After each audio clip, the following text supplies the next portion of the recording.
Great. Thank you, Mr. Chair. Thanks to you and the ranking member for scheduling this hearing. I want to direct my questions to Mr. Carr because you've said and written some things that are interesting to me about tech censorship. And I think about how communications have changed in this country. It seems preposterous to me to think that 40 or 50 years ago, you would have had your telephone service turned off for having the wrong political views, but now you're regularly denied access to modern forms of communication for having the wrong political views. We've seen this in the COVID era. We've seen this in a whole host of other contexts. And I know we've even seen this affect our electoral system as certain stories are censored in the run-up to an election and as certain candidates appear to be supported or not supported by the big tech companies in their fundraising efforts. I find this just really preposterous that we allow this. I want to ask in particular about your views on Section 230. I want to start there. Now, you've been somewhat skeptical, as I understand it, of the idea that Section 230 gives the tech platforms carte blanche to sort of censor speech that they don't like. And I know that you've sort of engaged in some work to counteract that. But from our perspective, there's been a lot of talk about Section 230 reform. I'm curious, what are your views on how to overhaul Section 230 to make sure it remains relevant in the 21st century, but maybe more importantly, to make sure that it actually protects the First Amendment in the 21st century? Yeah, Senator, thank you for the question. I mean, look, I'm reminded that the modern-day op-ed launched on the pages of the New York Times, actually, in the 1970s. The editor, John Oakes, said, "Diversity of opinion is the lifeblood of democracy. The moment we insist that everybody think the same way we do, our democratic way of life is lost."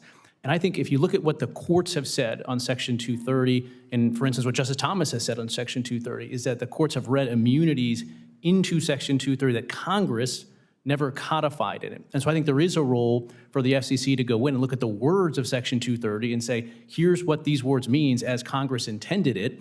And I think the upshot of that would be a result that promotes more speech, because I don't think that Section 230 as written by Congress gives social media companies carte blanche to censor speech. Got it. I appreciate that, and I'm sure we'll follow up with some conversations on that particular topic.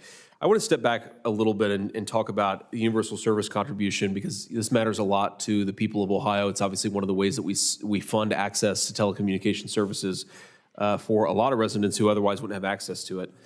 The internet's changed a lot since the Telecommunications Act of 1996, and you have proposed some interesting things when it comes to funding that system in the 21st century.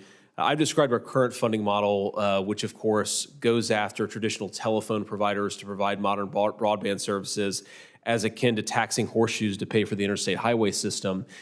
You've proposed some other things, and maybe you could flesh that out and why you think it's a good idea.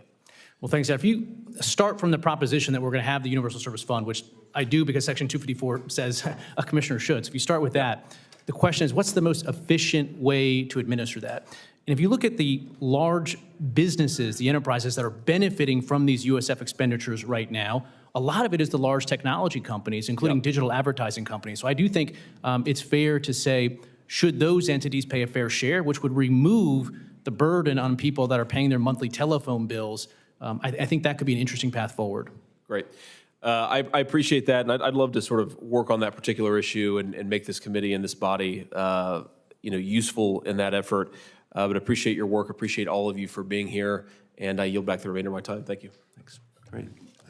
Senator's time has expired.